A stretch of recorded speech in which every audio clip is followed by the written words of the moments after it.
So, yes, hello, and welcome to Pop Screen, part of the Geek Show Podcast Network. We are that corner of the Geek Show that likes to deal with the good, the bad, and the bewildering of movies, either by, about, or starring pop stars. No, the podcast covers such a broad range of musical and cinematic genres, from country and western to science fiction, from documentaries to hip-hop, and I've just mixed up my musical and cinematic genres, which does occasionally happen. We have a tally shot for him. I'm your host, Graham Williamson. I'm a writer for The Geek Show and for Horrified.com, the British horror website. I also make films, and I've been joined this week by... Aidan F. Hi, yet again. You can't seem to get me off Pop Screen at the minute. It's true. I wanted to give you a month off, and then I realised that I didn't have a Patreon show for May. So, yeah, had to move that one forward in the schedule. Don't worry, listeners. I will take a month off, I promise. At least, yeah. So, we have gathered here today to discuss Two-Lane Blacktop by Monty Hellman, which is one of those occasional films we do that has a double dose of music stars in the lead roles, with singer-songwriter James Taylor as the driver, no relation to Ryan Gosling, and Dennis Wilson as the mechanic, no relation to Charles Bronson or Jason Statham. Is that it? Is that what you're going with for this week's intro? I've been busy. I don't have time to write absolute goals for every single one of these. Fair enough. Yes. Was this your first time watching Two-Lane Blacktop, Aidan? It was indeed, yes. Because I caught it on the very, very old Masters of Cinema release that I have on my shelf. Right, yeah. I had seen it before when it was on Mubi, but I invested in a DVD for this show.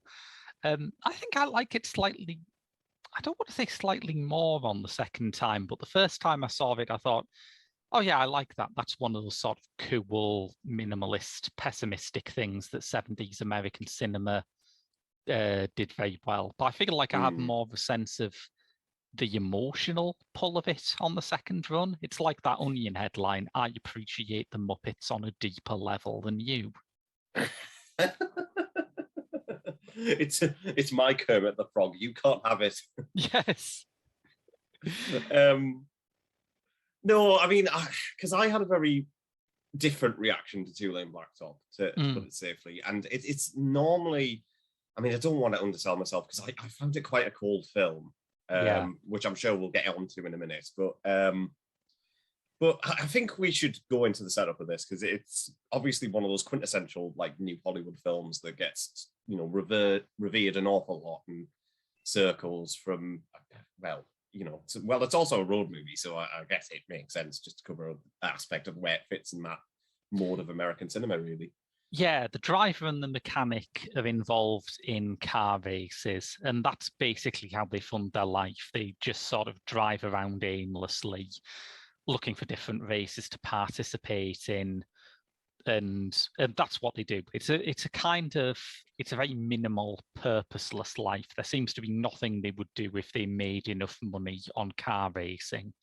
They would be completely stuck for what to do next. And one day a teenage girl gets in the back of their car and they get in.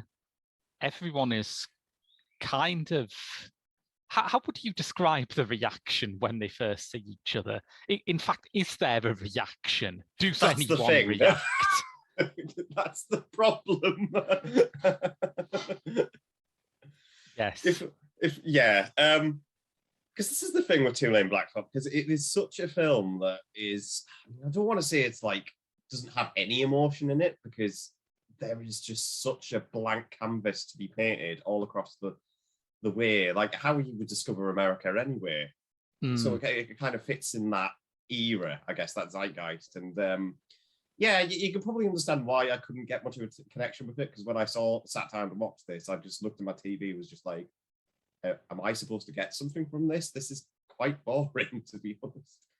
It is very slow. Yeah, I will give you that for a movie about car racing. I think my initial problem is that anytime the main characters start talking, you suddenly realize that they are car people, capital C, capital P, car people.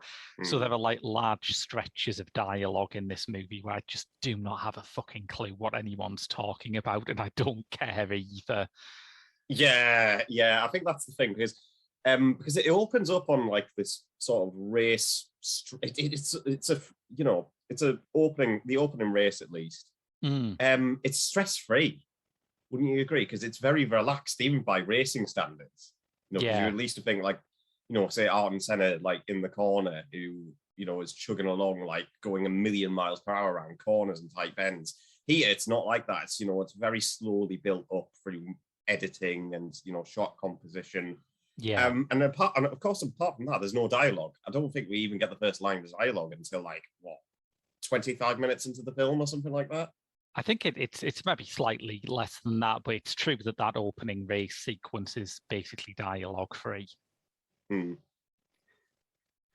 So yeah, it's very minimal. It's kind of in that mold of like turn of the decade road movies that were being made around that time. You can probably file it alongside Vanishing Point and Easy Rider, but it's its own thing, I think. And yeah, I know. Yeah, because didn't this come out the same era as Easy Rider, or was that just 2 years after? Yeah. Easy Rider was 69. This is 71. There's an awful lot of comparisons that I've read from people's reviews comparing it to Easy Rider, and I have seen Easy Rider as well years ago. So, well, one of the oddest connections comes through its writer, Rudy Wurlitzer, who you've had priors with, haven't you? You've seen Rudy Wurlitzer's stuff. Yeah, at some point on Pop Screen, and again, another appearance by me. We are thinking of doing Candy Mountain, but this is probably like can be in the back burner. But no, I've had experience with a little bit of experience, not too much. I have to bring up his CD again just to see what else he's done. Because haven't you? Oh, he did. Did he write the screenplay for Walker as well? He certainly did. Yes, I thought so. Yes, I knew there was something in the back of my mind niggling at me saying, "Hang on, he's done something else. I mean, he's had a pretty great career, but this was his first big studio movie. I think he had been working a little on, and we're back to Easy Rider here, he'd been working a little on Dennis Hopper's The Last Movie, which was the directorial passion project that Hopper began work on with essentially the blank check that he got for Easy Rider being such a hit. And as big a hit as Easy Rider was, that's how big a flop The Last Movie was. Yeah. I mean, I read a story that the studio were just giving people money if they had any connection with Hopper because Easy Rider had been such a smash and they couldn't work out why. And Wurlitzer had like a loose deal to make a film set in India. And he went from the Peruvian set of The Last Movie out to scout locations in India. And when he came back, it was like the whole production was just in complete chaos and the studio was coming in to try and shut it down. You just thought, probably not going to get to make that Indian film, aren't I?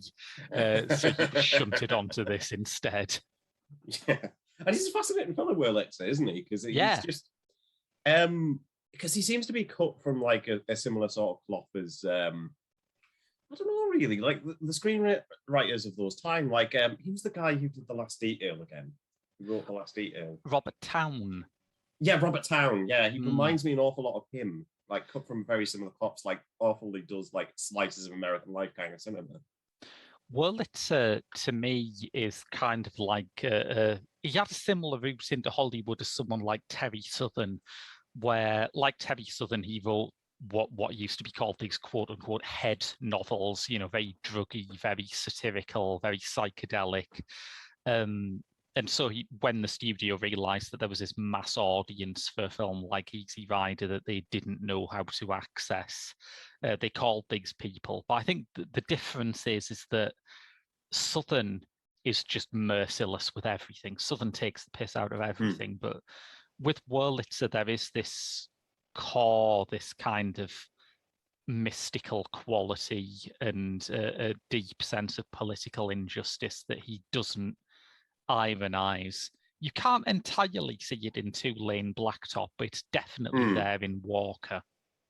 It's somewhat there in Candy Mountain as well, but I think it's because it's one of those obscure films that, again, I think we will cover for Pop Screen, just not right now. It's something that we'll get around eventually. Yeah.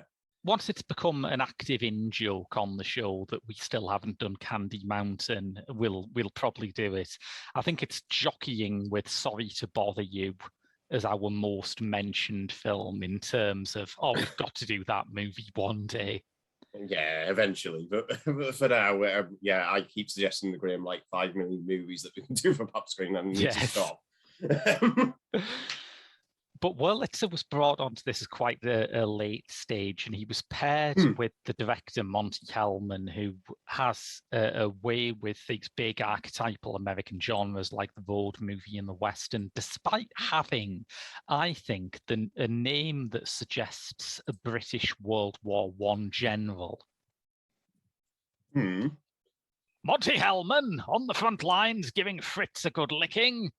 It's not the name that you expect for a chronicler of roadside Americana, is it?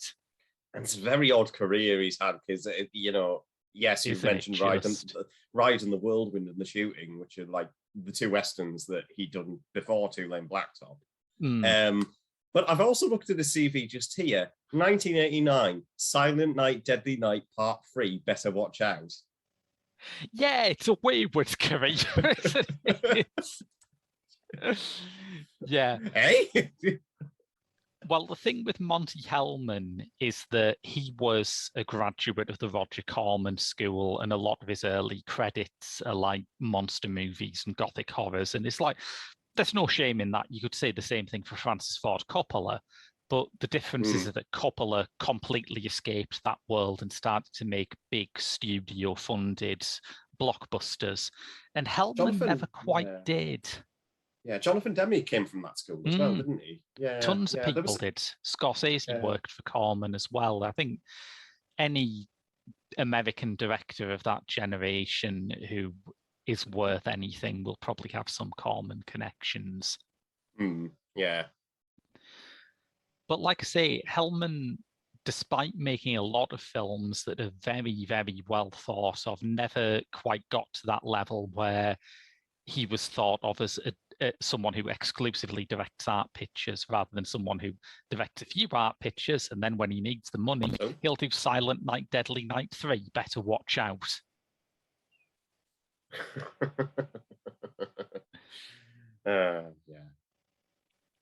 So yeah, a strange career and a sort of self-sabotaging career as well. I mean, the film he did after this with Laurie Bird, who plays the girl in the back of Taylor and Wilson's car, was Cockfighter, again with Warren Oates, who also appears in this film. And I think that is still banned in this country. What, the Cockfighter? Yeah. I never realised this. No. Yeah, it's one of the longest standing BBFC bands, up there with like Freaks and Battleship Potemkin, stuff like that. But unlike those, I don't think it's ever been overturned because it was on animal cruelty grounds, you see. And that's one area where the BBFC has not liberalised in that regard, you know. Yeah, that's the only segment that it is, because I know that Criterion were trying to put out like a couple of Russian films out on the UK label, which they've had to sack because the BBFC just wouldn't release them. I think Andrei Rublev was one of them. Yes. War and Peace was another one, which is okay. And of course, Come and See. And it's just like, they're still not okay with that. But I guess that's fine because they're releasing Pink Flamingo soon, you know.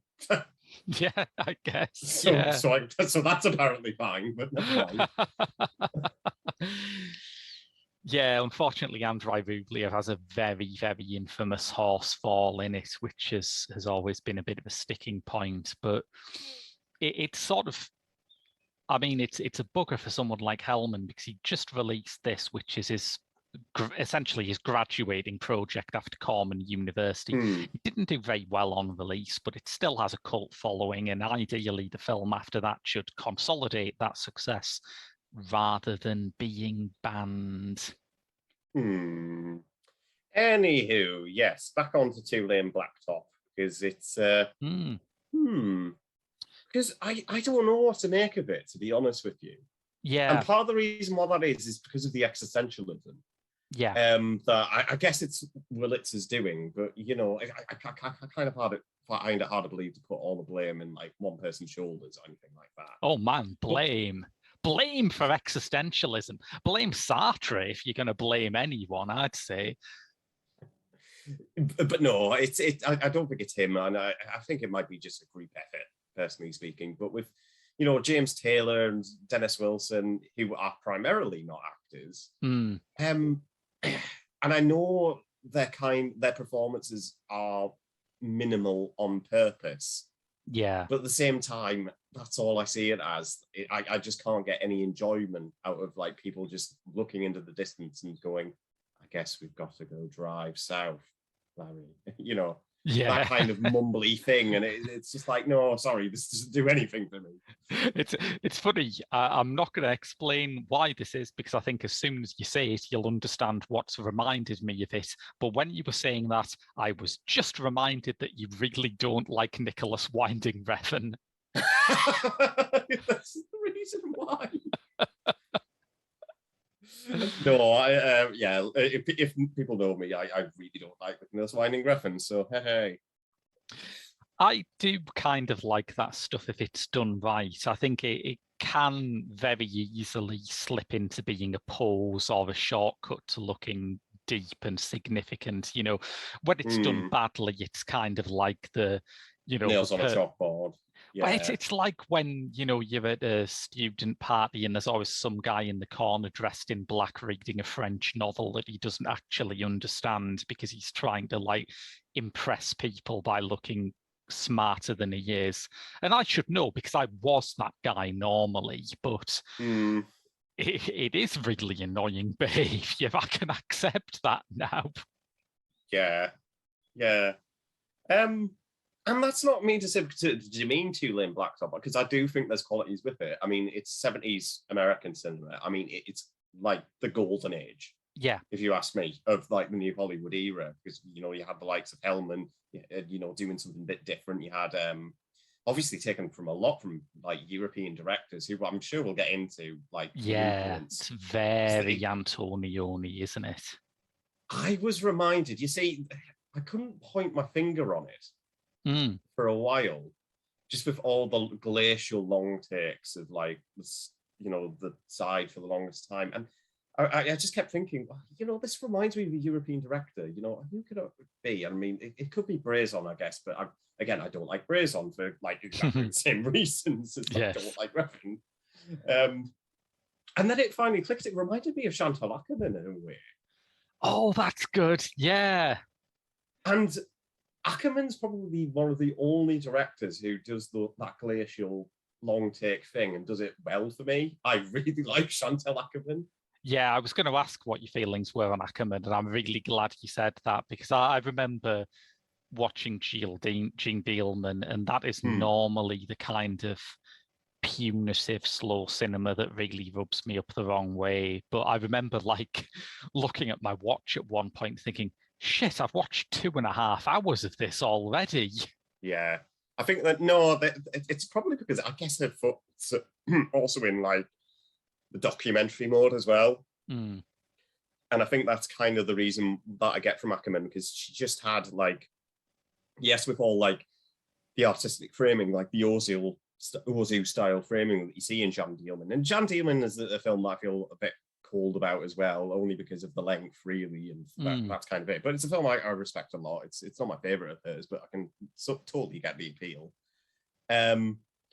And with this, it's kind of the reason why I say Ackerman is because of like, you know, the driver, the mechanic, GTO, who's Warren Oates' character. Yeah. And just the kind of like emotion that they get from them that's obviously burning passionate inside, but on outside they're just like blank, just completely blank towards each other. That's how I feel. Yeah, I wonder how much of that passion is genuine, though. I think there's a kind of deep respect for cars, and there's a kind of nerdy fetishization of the details, but the car has a difficult place in these guys' lives because it's the thing they use to make a living, but it's not getting them anywhere. You know what I mean? The only thing that the car will do is get them to the next car race where they have to earn money to do another car race. And it's just this sort of meaningless cycle that they're stuck in. Yeah, it's interesting that because the driver, because I remember reading, there's a decent essay actually in the Masters of Cinema booklet. And the writer says that James Taylor's character almost feels lost when he's not in his car. And then as soon as he gets into his car, he suddenly becomes one. And I know that's deeply pretentious wording it like that, but you can kind of see it. You do see it in a way, kind of like how the singer-songwriter James Taylor is lost without his guitar or anything like that. So, and that's interesting for in that way. Yeah. It's interesting. I had to do a bit of reading up on James Taylor before we did this episode because he's not a guy I know a great amount about. And I was fascinated like how turbulent his life was with the sort of unhappy marriages and the drug addiction. And you think, man, he makes really laid back music. Imagine how chilled out he'd be if he had a quiet, happy life. You see, I knew James Taylor because I'm not a James Taylor fan either because I've never listened to any of his stuff. It's not because it's just simply because I haven't got around to it. That's all it is. I first came aware of him from Sailing to Philadelphia, which is the Mark Knopfler solo album where he does a duet with Mark. And Mark Knopfler always has a soft spot in my heart because he was like the first artist that I ever saw live. Right. So he'll always have my respect for that man. And it's a lovely duet that they have on that album, to be honest with you. And that's how I first knew about James Taylor. But I always bracketed him as kind of I don't know, kind of a John Cougar Mellencamp, American singer-songwriter who might not be my taste, but you know what? As Graham was saying, it's very laid back, very chill. Honestly, I don't have anything against him. Yeah, I certainly don't. I kind of feel like my musical taste can often get quite sort of laid back and adult oriented rocky, and every time I go to YouTube they're always recommending me a playlist called Take It Easy Rock, which I resent, to be honest, but I see what they're doing. And James Taylor exists just to let me know that there is a point where I feel like this rock is taking it a bit too easy. There is a line I won't cross, and I think James Taylor is on the other side of that line for me. Yeah. But he wasn't. I mean, when I first watched this film, he certainly wasn't the name that attracted me to it. The name that attracted me to it was Dennis Wilson, because I'm a huge, huge, huge Beach Boys fan. Yeah. And because, again, going on research, that apparently Hellman left it 3 days before filming had begun to start without finding someone to play the mechanic. Yeah, so it was, you're in a crisis. You get the guy who's never acted before. It seems hard to imagine what could go wrong, really. It wasn't until one of his friends just immediately suggested Dennis Wilson for some reason. Big car guy, apparently. That was the rationale behind it. Dennis Wilson also had a unique status in the Beach Boys. I don't know if you know what this is. No, go on. He was the only Beach Boy who could actually surf. Which is ironic, considering... Yeah, very ironic. But yeah, that's sort of... I think the rest of them enjoyed the surfer lifestyle, which is fair enough. I enjoy the surfer lifestyle too. I like the beach. I'm literally wearing a stripy short-sleeved shirt. But, in terms of actually being able to surf, it was just Dennis Wilson. Yeah. Yeah. You don't need any other further reason than that, really.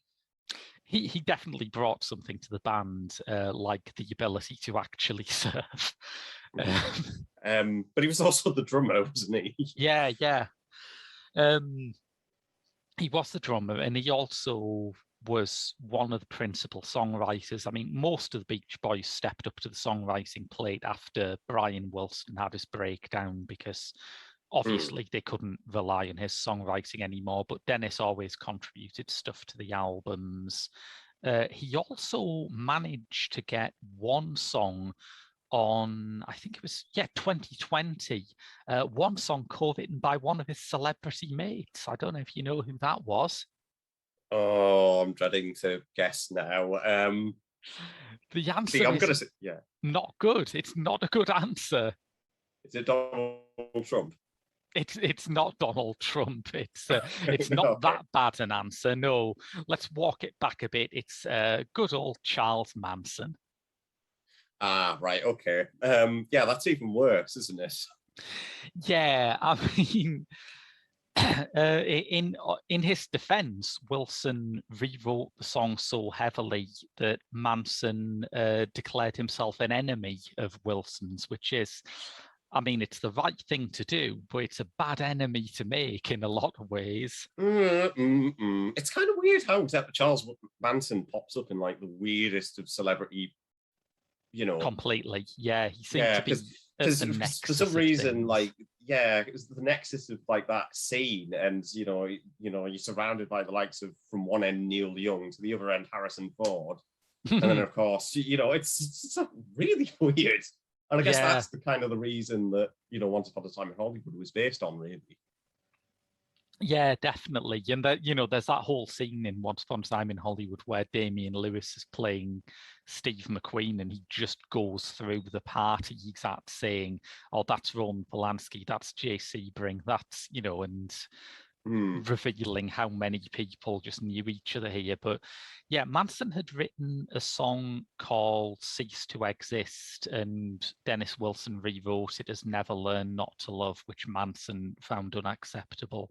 The thing that I find funniest about this story is Manson wrote Cease to Exist after he observed tensions between Dennis and his brothers Brian and Carl Wilson, and he wanted to write something that would help them out. Imagine having a family dynamic so fucked that Charles Manson thinks he can step in and mediate. Yeah, that's a really difficult situation, isn't it? I mean, I don't even think I could, describe it all that well, to be honest. I would have to be there at the time to witness it. It's very strange, isn't it? Because I don't know about you, but certainly when I was growing up, I had a picture of the Beach Boys that was, they're like the Sunshine Band who sing about little surfer girls and things like that, and there's a thing about their cars, of course. And then you actually get into the Beach Boys and you think, God, the Rolling Stones wish they had a story as dark as this in their arsenal. Yeah. Again, it's kind of like the other ironic twist, because I never could quite get into the Beach Boys, weirdly enough. And I don't know whether it's simply because of their sound. It's just I'm a bit hit and miss about I guess that surfer pop zone of music. And even just recently, because I've finally for the first time listened to Pet Sounds. Oh yeah. And Pet Sounds is an album that I admire. I mean, there's some great songs on it. I mean, of course, it's the one with Wouldn't It Be Nice is on it, and of course, I think is God Only Knows. God Only Knows, yes. A few songs, and but it's just nothing. It does really hardly much for me, and that's just down to my taste in music, because it can be sort of subjective, like your taste in humor. Yeah. I don't know. I think it gets its hooks into you. It can be hard to see past that sort of stylistic element of surf pop because it's such an archaic form of music now. It's like the one aspect of the 1960s musical scene that just hasn't seen much of a revival over the years. So it's hard to link it to anything. But I do think the songs are spectacularly well written and they are deeply emotional. Yeah. I mean, I'm waiting for the day. It just breaks my heart. It's incredible. No, I completely, can't disagree on that. They definitely had that going for them. But combined in this film, both James Taylor and Dennis Wilson, how do you feel they work as a pairing? They work as pairing in that I genuinely wondered if there was a draft of the script where they were identical twins. Like I thought, as a Beach Boys fan, I thought I'm going to be have a pretty easy time telling these characters apart, and then they walk on with the exact same haircut and the exact same like blue baggy shirt, and you think, wow, literally every American man in the 70s looked like this. And I guess that works that way because they are used very, very sparingly. How, of course, because there's not a lot of dialogue. There's hardly much emotion to their faces. I mean, yeah, you do get scenes of them, like obviously when they're drifting out on the roads and, they stop by a diner, they eat breakfast there, they just go back to the regular routine. And it just goes back to what Graham was saying about, how sort of, I guess, mystifying, the American life is, but at the same time, it's kind of dull, isn't it?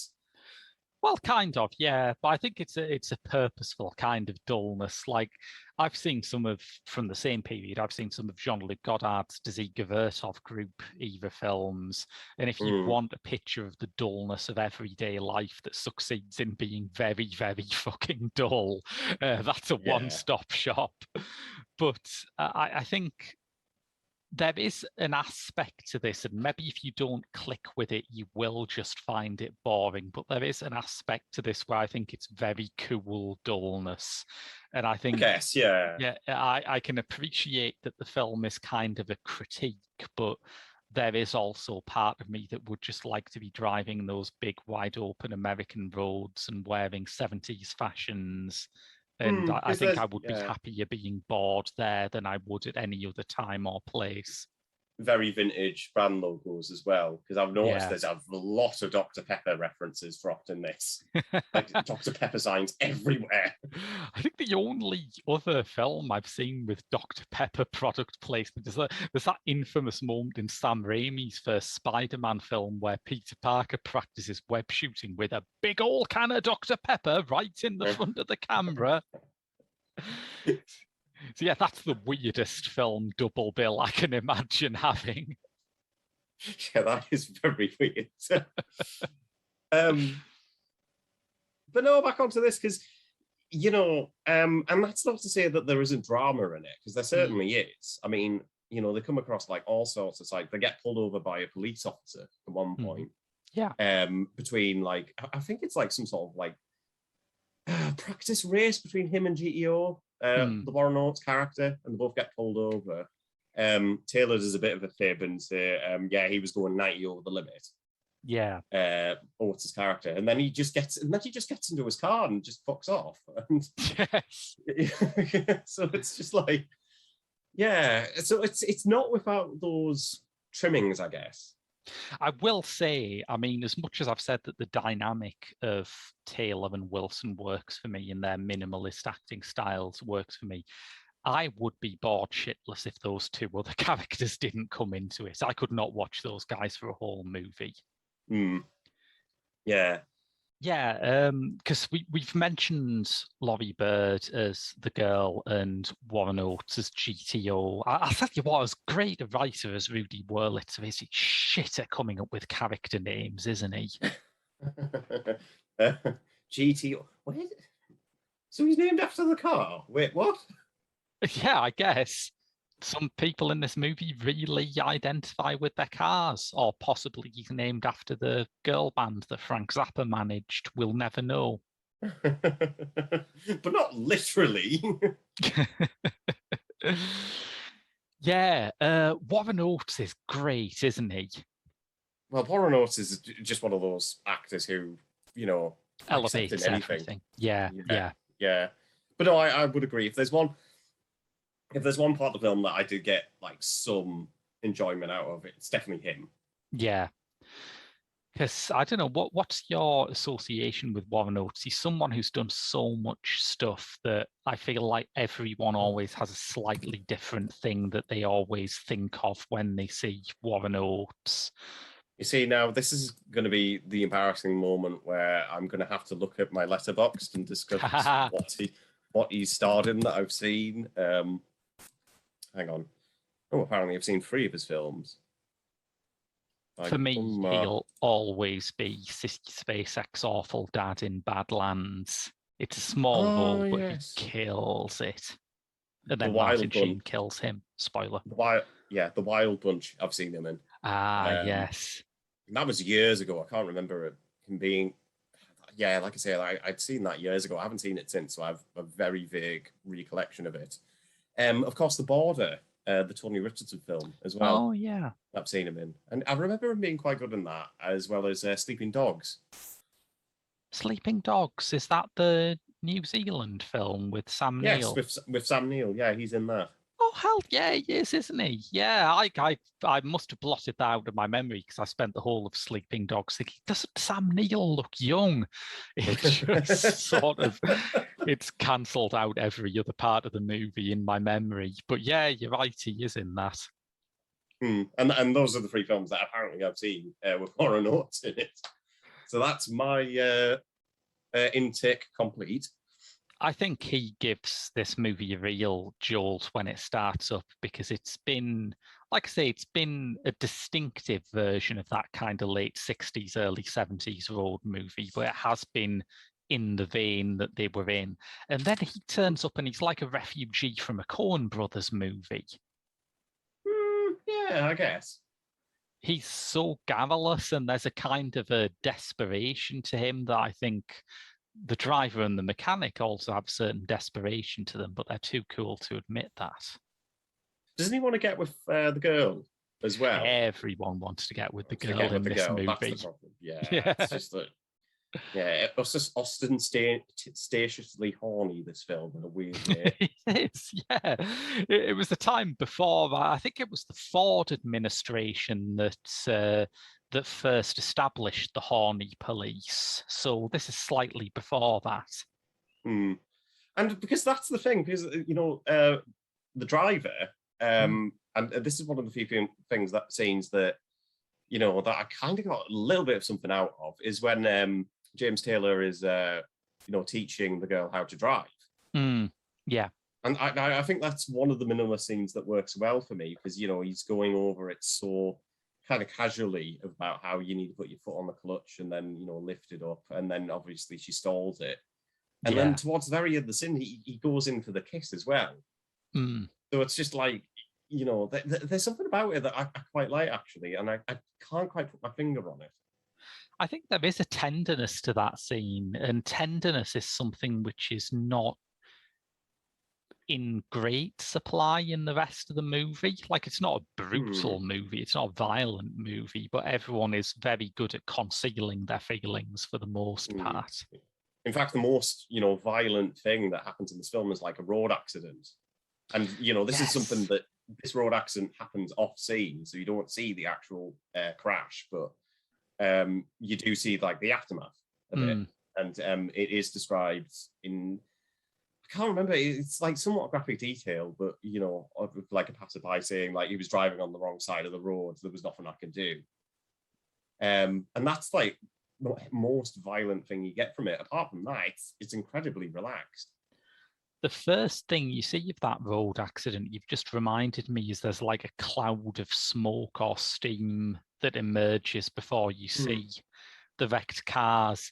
And I didn't realize this, I didn't spot this on the first time I watched it, but that's also the case with the road accident in David Lowery's film, A Ghost Story. And that must be where he got that from. Yeah, I faintly recall that. Yeah. That's a very good film, actually. Yeah. It's the one that turned me around on Lowery. He's genuinely one of my favourite directors now, but it took me a while to warm up to him. Well, favourite, like current directors at least. Yeah, and Laurie Bird as the girl, I think, is such a raw nerve of a character, and she really puts it into a different orbit for me. How so? I think there were a lot of those kind of abrasive kind of child woman characters in American films of this, either, like Mackenzie Phillips's character in American Graffiti. And they're always kind of interesting because sometimes, on some levels, they are kind of a male fantasy. They are a very dodgy male fantasy about a young, innocent girl who's also like a hellcat. But I think there is an element of genuine pain, an element where the girl is genuinely lost that comes from Bird's absolutely horrible life story that she's channeling into this. Because I literally I've clicked on her Wikipedia page and Jesus Christ. Yeah, because I read it because I was wondering, why the hell have I not heard of this actress before? Because I think she is so good in this, and her mother died by suicide when she was a child. She ran away from home multiple times, much as her character does here, and she died by suicide when she was 26, the same age that her mother was. Yeah, that's really, you do question whether that was, and obviously not to get into the grimness of this situation, whether that was intentional or was not. It conscious? Yeah, absolutely. Yeah. And I think that's what gives it that element. I think you could write that part and give it to an actress who identified less with it, and maybe you would just be seeing the kind of dodgy a group of guys wrote this character aspects to it.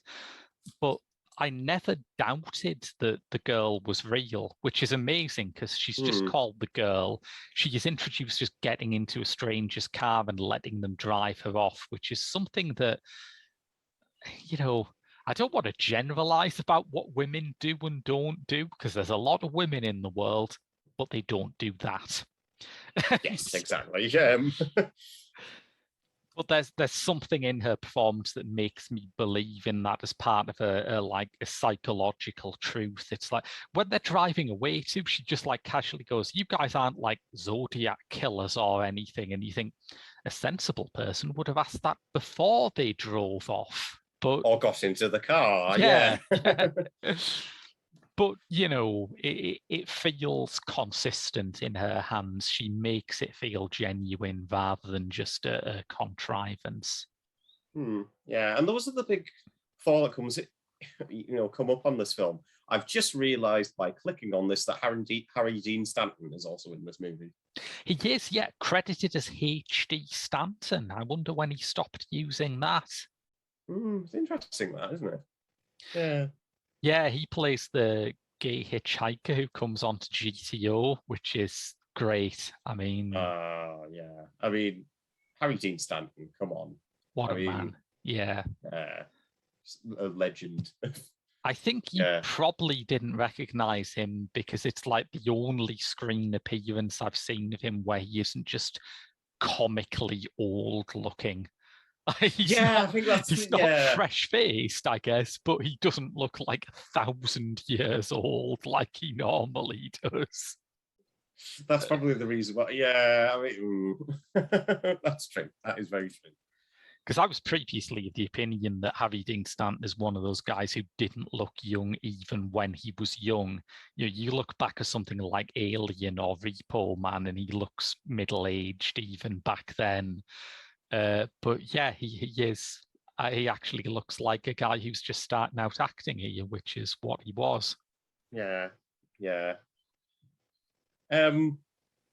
But no, it's a film that I feel cold about. Two Lane Blacktop. I think I think it just comes down to personal taste. I just couldn't quite get into it as much as I would like to have happened, and that's kind of strange because the road movie I get a lot of enjoyment out of, whether that would be say the aforementioned Candy Mountain or Paris, Texas, which I think has a lot more of an emotional kind of hook to it. And for me, Two Lane Blacktop just didn't quite have that hook. It's funny, yeah, because I corrected myself in my head there. I was about to say, I'm surprised you like Paris, Texas, because that also has a lot of cold, silent characters. And then I thought, yeah, but it's building up to the scene in the booth, right? Yes, exactly, yeah. And in Two Lane Blacktop, there is no scene in the booth. There is no scene where these guys crack and reveal something of themselves. Yeah. And I think I honestly would have preferred that. But, I mean, had it gone the Chantal Ackerman way, like say, like a Jean Dielman. I mean, I would dread to think like a 4-hour cut of like Two Lane Road trip Blacktop. across America in real time. Yes. Yeah. But no, it gets my admiration for that. But for me, it just doesn't build to anything. And and that's just my sticking point with it, really. The Road is, if you will, A Road to Nowhere, which is the title of Monty Hellman's last film, released in 2010. Oh, yes. We haven't talked about the ending yet either. Yeah. Because let's talk about that, because it ends abruptly. And I guess, and that's the other memorable thing about it, because it just ends in like, James Taylor gets into his car, drives off for like another race for money, and then all of a sudden it just stops, and then the image just burns. Yeah. And I guess, part of me thinks like, maybe he took a little bit of an element from Persona, the Ingmar Bergman film, where there's like an awful lot of things like that, experimentally wise. But then I also thought Stan Brakhage, weirdly enough. Oh, yeah. So, various other, people that I could think of and whose style like concerns like the format itself. Yeah, I think the ending, you could go for Kiarostami. You could say it's kind of like a rough draft of the ending of Taste of Cherry, I guess. But yeah, I still have it. Embarrassingly, I still haven't seen any Kiarostami. I don't know if you're going to like him, because there is a lot of silent car driving in those movies as well, but they're worth trying just to see where you fall.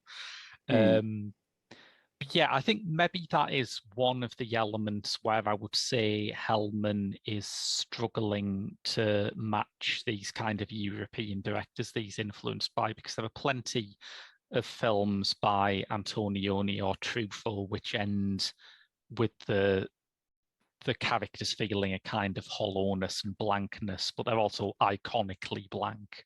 You know what I mean? I think maybe this does need an equivalent of the 400 blows freeze frame or the tracking shot at the end of The Passenger to really underline what it's doing, and it maybe doesn't have that, I guess. Yeah, I guess so. I mean, the thing is that I'm a huge Truffaut fan, though, weirdly enough, and I guess that's not weird. He's great. Yeah, Truffaut's great. I mean, it's largely because, I don't know, there's just such a larger-than-life personality to him that I've always found acceptable. With this, I don't know, it's just, I guess it just abruptly ends, I guess for, like, Hellman's sake, for an artistic reason, it's there. You can get a reading out of it, certainly. But then again, I mean, it's just like the ending of a film that... I guess is just memorable in its own way. Yeah, I think so. I think there's an element in this generation of Hollywood where people are doing things because no one had done them before. And that's kind of fun, and it's certainly admirable. And sometimes that leads to completely iconic experiments. And sometimes it leads to things that maybe could be a bit better. But I don't know. Like I say, I found a bit more in it on the second viewing, and I'm looking. I won't go back to it straight away, but I'm looking forward to watching it again. Yeah. So I think that's about covered everything, right? Yeah, I would say so. Yeah. So if you enjoyed that podcast, we give a bonus episode out every month on our Patreon, as we have hinted before, along with a lot of other goodies, including my Doctor Who reviews and some new features that Rob is busy thinking up that might have launched by the time this goes out. I don't know. I can't see the future. I'm not some crazy time man. But until then, I've been Graham. I've been Aidan. And we'll see you next week with more Pop Screen.